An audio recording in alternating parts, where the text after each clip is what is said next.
Welcome to @Cronkite News, your social sharing connection where you choose the news. Facebook likes and shares, tweets, retweets, and favorites. YouTube views and subscriptions. We're watching you, watch us. From our digital home at cronkitenews.azpbs.org to your television, web browser, or mobile device. Let's get a refresh on the top Arizona news of the week. Statistics reveal young Native Americans living on the reservation often struggle to find their way, but a unique program in northern Arizona is preparing Navajo students for careers on their native land. I traveled to Monument Valley High School to explore how this program is changing student lives. On the northern rim of Arizona, just 30 miles shy of Monument Valley, you'll find the rural town of Kayenta, where a group of Navajo students gather at the start of each school day to provide care to the livestock they rely on for income and food. Hey, students, get over here. This unassuming agricultural center at Monument Valley High School is home to a nationally recognized veterinary sciences program, thanks to 27 years of dedication by founder Clyde McBride. You can go into an area, and it don't matter what race that there is. You go in and you put in your time and you work hard to show student success, and you can move mountains. That mountain, improving Native American education. I would just tell them over and over again, you're crazy, you're crazy. People don't put this kind of money into education, especially Native American kids. Hey, that looks good. Success for Navajo children can be hard to find.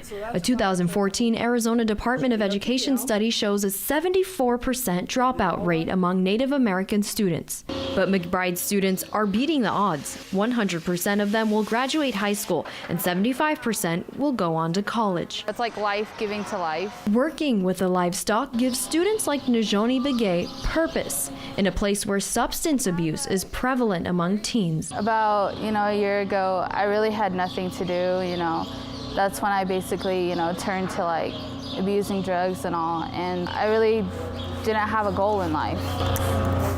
They gave me a lot of the tools that I have to build my future. The animals in these stalls are the full responsibility of the students. They come in before and after school to wash and feed them, some of them staying until after 9 p.m., proving that the life lessons learned here go beyond the classroom. You apply all those different things into the program that come part of the program, the leadership aspect, all those different things. It really does contribute and help to them graduating, doing better on assessments and things like that. And the animal's good. And the added opportunity of caring for their elders' livestock at the center is a cultural tradition and community service that the students here take pride in. 2 more. Soon my grandparents might not be here that long, and it's going to be up to me to take care of them. The kind of care the McBrides have shown to the people of Kayenta. I really appreciate and honor Mr. Both McBride being here for this school and supporting our young people. Despite mentors who urged him to move on, Clyde says teaching in a community that needs him most is all the reward he needs. I'll never regret a day that I've ever spent in this community. Education Week recently highlighted Mr. McBride for his leadership in career and technical education.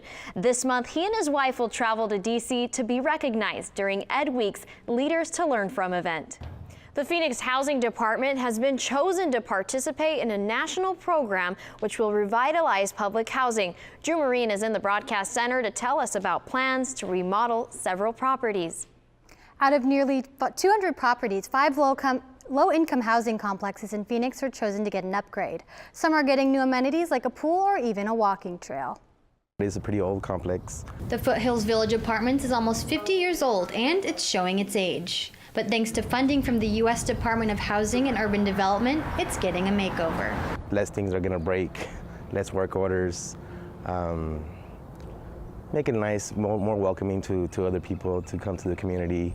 Alvaro Valencia has been living at this public housing site for about 13 years. He's excited about the changes, including new flooring and a new air conditioning system in place of the current evaporative cooling. There are 815 units spread throughout 5 different public housing complexes like the one behind me that will be remodeled as a result of the Rental Assistance Demonstration Program. As a part of the program, the city can convert the public housing units to Section 8 housing. People in Section 8 housing have to pay 30% of their income towards rent. Because of this, some people may have to pay more, but that will be phased in over a few years in most cases. There's going to be a lot of change, you know. People are scared of change, so some of the residents are going to be okay with it, some of the residents are not. City of Phoenix Housing Director Cindy Stotler hopes that the remodels help revitalize the communities they are in. 177 units of public housing. That concentrates poverty in one neighborhood, and it doesn't allow a neighborhood to grow with the rest of the city and urbanize and create amenities around it like restaurants, coffee shops, shopping. Stotler says with new administration, funding isn't always a guarantee.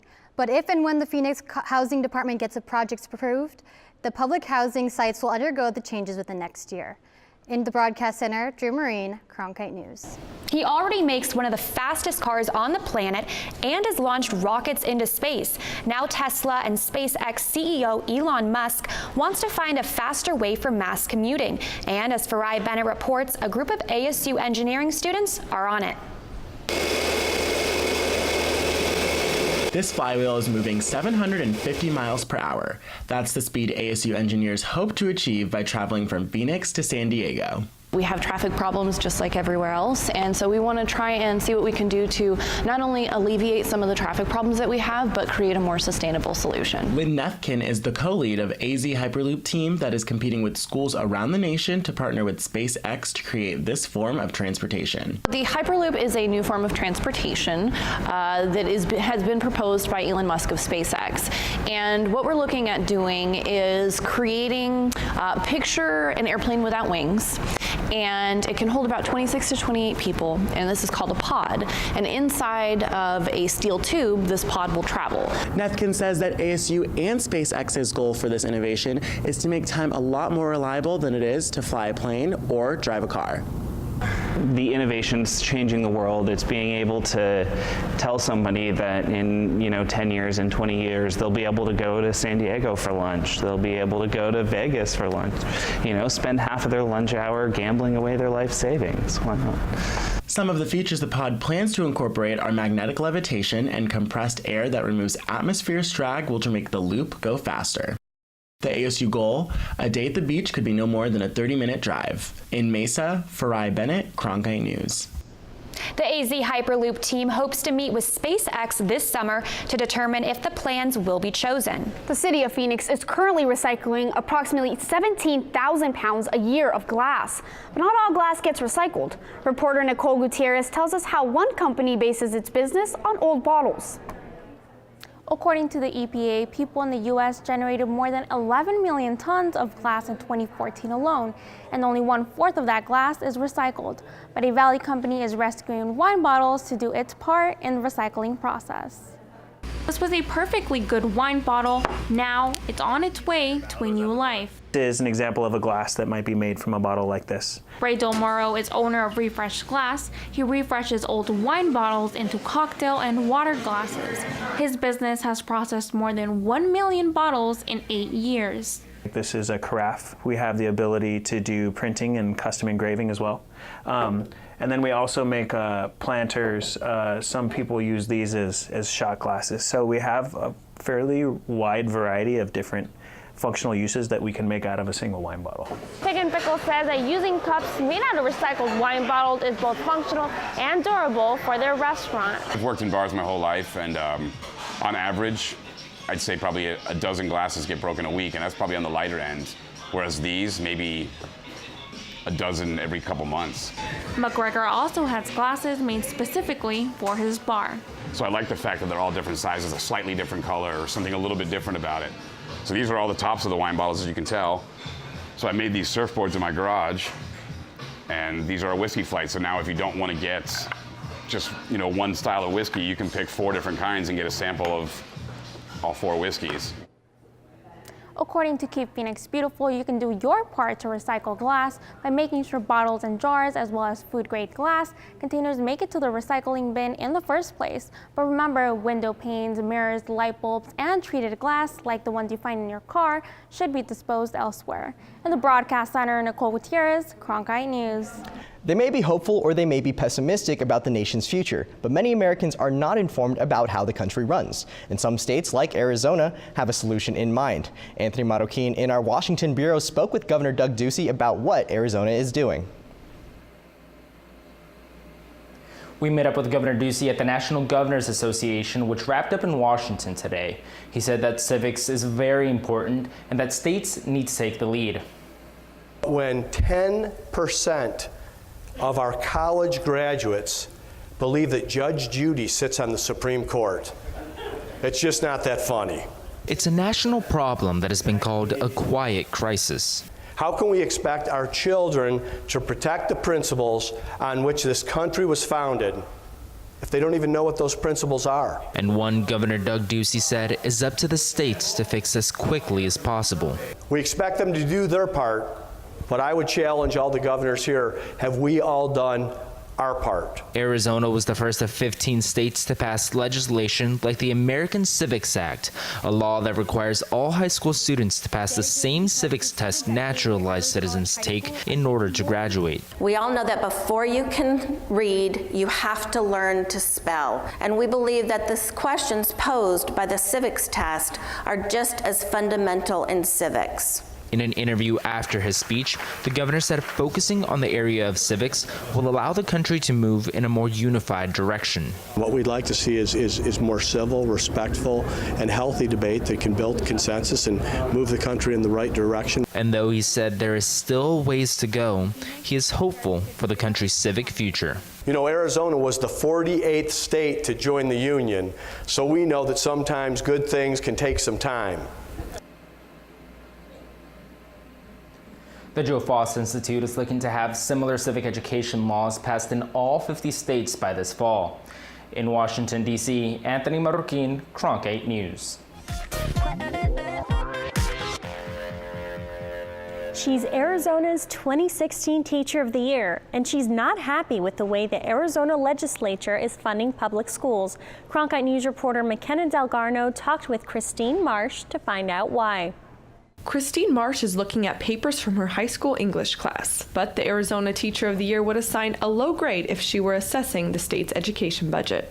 If they're not going to make us better and get us beyond being funded 49th in the nation, let's at least have a couple of years where they're not making it worse. Marsh says there's a teacher shortage in Arizona. She teamed up with the coalition AZ Schools Now to write a letter to Governor Ducey in January. They're still waiting for a response. The letter was about all of the money that is going to K-12 education to funnel it into teacher pay. The coalition is asking to raise teacher salaries from 0.4 to 4%. It says this can be accomplished by combining $95 million of already identified new funding along with several other revenue sources, including a pause in tax cuts and freezing low-income private school tax credits. Right behind me is the state capitol where Christine Marsh and Arizona Schools Now hand-delivered this letter to Governor Ducey.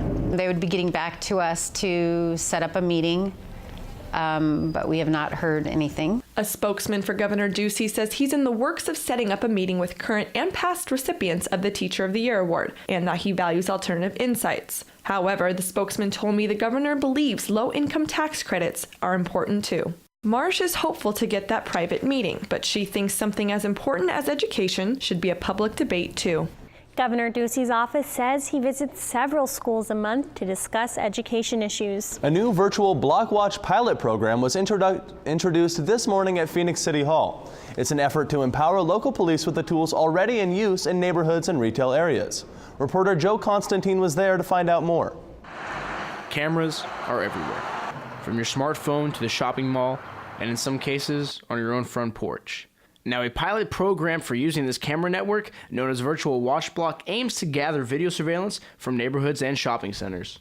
This partnership will allow residents to share that valuable information with investigators to help solve crimes in their neighborhoods. The purpose of Block Watch is to keep neighborhoods and shopping centers just as this one safer from crime in the Maryvale area. The program covers the entire Maryvale-Estrella Mountain precinct, a total of 75 square miles.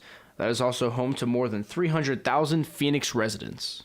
So one of the things that we're looking at in the future, if there's criminal activities happening in a certain area of town, that you have these surveillance cameras registered, and they can go back and ask for the cameras and the information so that they can use it during their investigation. In order to take part in Block Watch, residents must have their own surveillance system in place already. Police will not be given access to live feeds of the cameras. We're not going to have anyone looking into their neighbors' properties or moving their cameras. Block Watch is about making it easier to share the photo and video files to help fight crime. In Maryville, Joe Constantine, Cronkite News.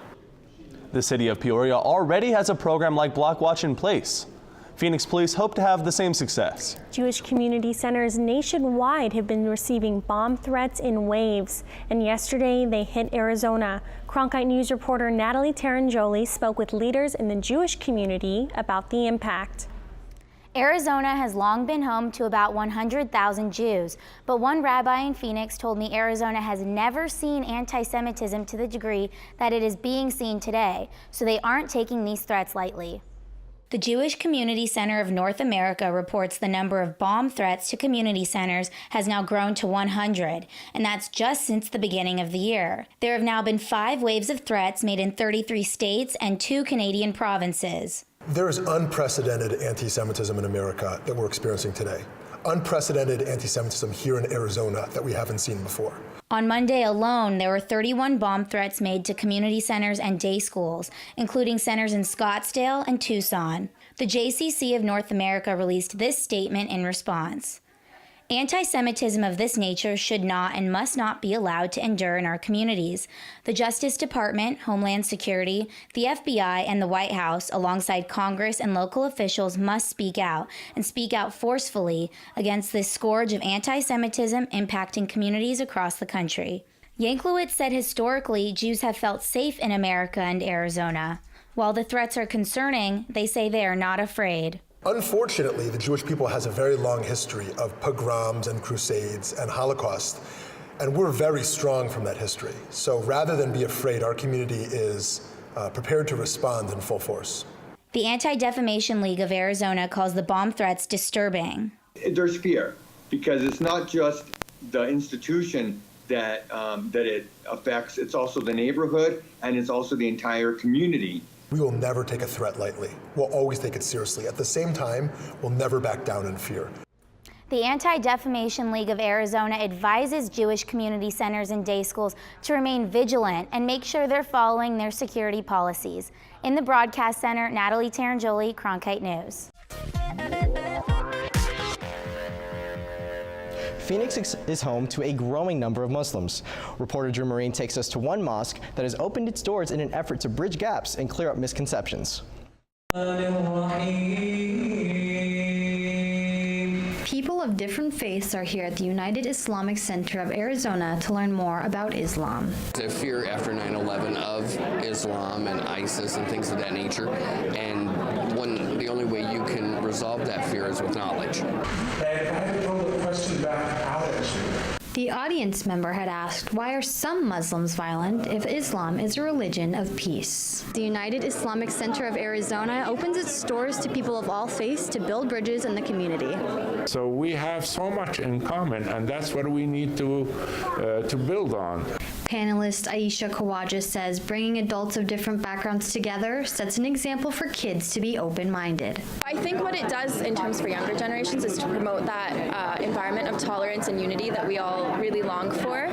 8-year-old Mustafa wanted to teach us the deeper meaning of hijabs.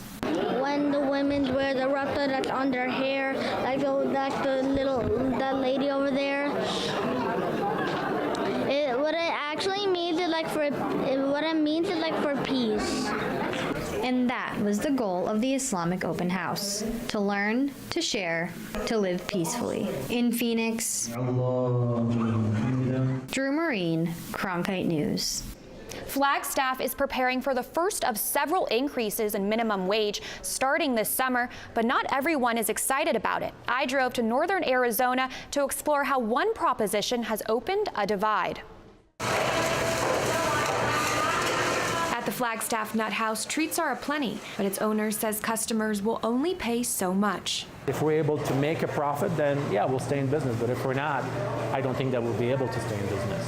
Things are tense for small shop owners like Nazaro Lobby after Flagstaff voters passed Proposition 414 in November. The prop aims to raise the minimum wage to $12 an hour in July, and it will continue to increase annually until it reaches $15 an hour. Olabi says that would be enough to shut his store down. There is certainly no support for small business.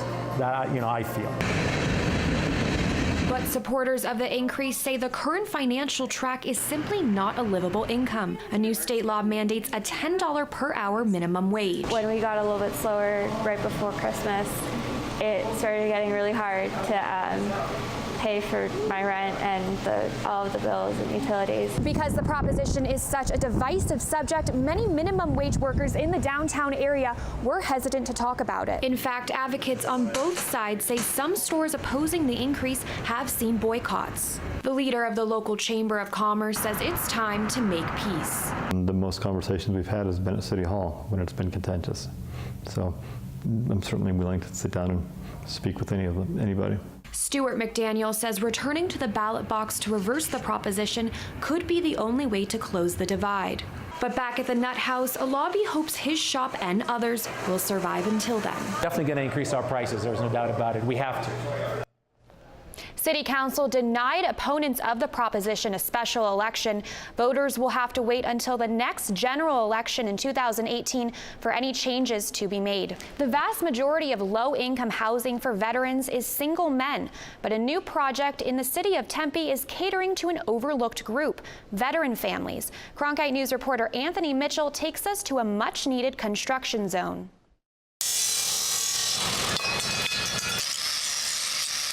This construction site is the first of its kind in the valley when it comes to veteran housing. These units will become homes for families. All of our veteran projects to date have been for the single adult male veteran population primarily, and that's a lion's share of the need out there, but there is an unmet need with the veteran families. Gorman, a real estate company that specializes in public housing, is partnering with the city of Tempe on the project, known as Valor on 8th. We're not only going to have services in place, but also community rooms and a playground and a community garden. So I think people will really embrace wanting to be there. Valor on 8th will provide affordable housing to 45 veteran families. This mock-up behind me is actually a prototype of what the rooms are going to look like. It's at this level, away from the project, that smaller details, like outlet placement, are hashed out so that instead of having to fix something 50 times, you get to fix it once. Valor on 8th will also feature an in-house partnership with Save the Family, a Mesa-based organization that provides counseling services to families on the brink of homelessness. Case coordinator Stephanie Michael says the #1 service she provides is financial counseling for those who never quite acclimated to living on their own. You have 18-year-olds who kind of go from mom's house to the military. Most of them are married, so then, the wife kind of steps in and helps out. So a lot of times I believe that they feel lost. And when its doors open next January, the goal of Valor on 8th is to ensure these veteran families never feel lost again. In Tempe, Anthony Mitchell, Cronkite News. The number of homeless people in Arizona has dropped 30% since 2010. Phoenix has reached a functionally zero homelessness among veterans, but it's estimated that just more than 1,000 veterans are still living on the streets in our state. Tomorrow, the Supreme Court will hear a complaint filed by Attorney General Mark Brnovich. His complaint claims the city of Tucson is illegally destroying guns seized by law enforcement instead of selling them. He's asking that the court make a decision and trigger a provision that the state withhold tax money from the city.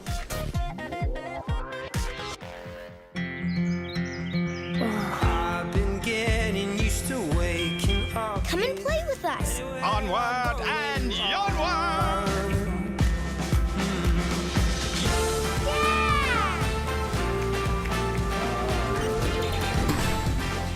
Good ideas open up a whole new world of possibilities. The more you know about history, the more you know about yourself. The sky's the limit. Where I go, there you are. Now, here's an @Cronkite News Pick of the Week, a favorite from the Cronkite News staff. We've all seen Western movies and TV shows, but how many of those cowboys or cowgirls were of color? As Courtney Columbus discovered, up to 1 in 4 American cowboys were black, and a popular event in the Valley celebrates their heritage. A Expert riders maneuver horses at full speed in a dusty arena on the Gila River Indian Reservation. But look closely and you'll see these are cowboys and cowgirls of color. As African American, it brings us together, first and foremost. Thousands came out to appreciate the bull riding, steer wrestling, and women's barrel racing at the annual Arizona Black Rodeo.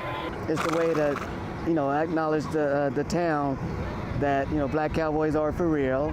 One of the things that, a lot of people forget in our country is the African American cowboys. The atmosphere at this rodeo reminded Bobby Rodriguez of his family's native country.